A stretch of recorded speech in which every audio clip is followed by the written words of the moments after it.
Para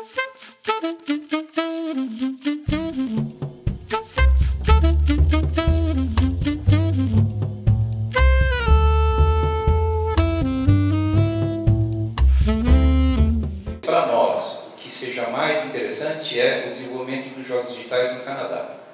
O Canadá, o governo fez uma política tem feito uma política forte de amparo ao desenvolvimento de empresas de jogos digitais.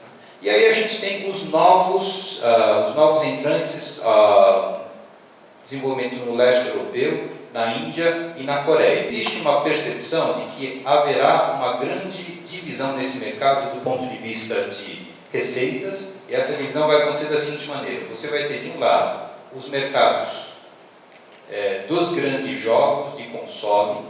Esses jogos aqui, nós estamos falando de jogos que têm orçamentos para desenvolver da ordem de milhões de dólares. Né?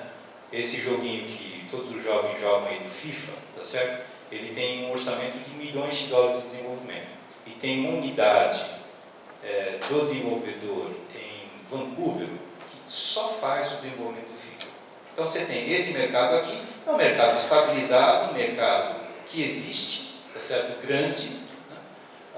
E do outro lado você tem um outro mercado emergente e crescente, que são os mercados dos jogos casuais, os mercados de jogos para telefonia, os mercados dos jogos dos jogos simples. E aí nós estamos falando de jogos de orçamento na faixa dos 50 mil a 100 mil dólares. Tá? Então tem uma diferença grande do ponto de vista de investimento de desenvolvimento. As empresas têm capacidade técnica, né?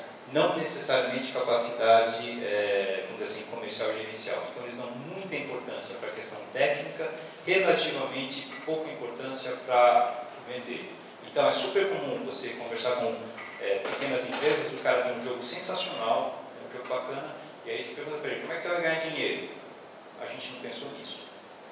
Eles têm ideia do jogo, eles desenvolvem o jogo, mas eles não têm muito claro como eles vão fazer para ter receita. E se vocês perceberem, essa é uma parte do ponto de vista do jogo digital que está mudando muito. Né? Antigamente você comprava o jogo. Cada vez mais os modelos de negócio dos jogos digitais são modelos nos quais você não compra o jogo, você ganha o jogo, e as receitas vêm de outras coisas. Você tem que comprar uma espadinha, você tem que comprar um chapéuzinho, aí você paga pela espada ou pelo chapéu, ou você quer jogar uma fase a mais. Então tem estratégias de monetização diferentes. E isso tem que ser pensado quando você desenha o produto.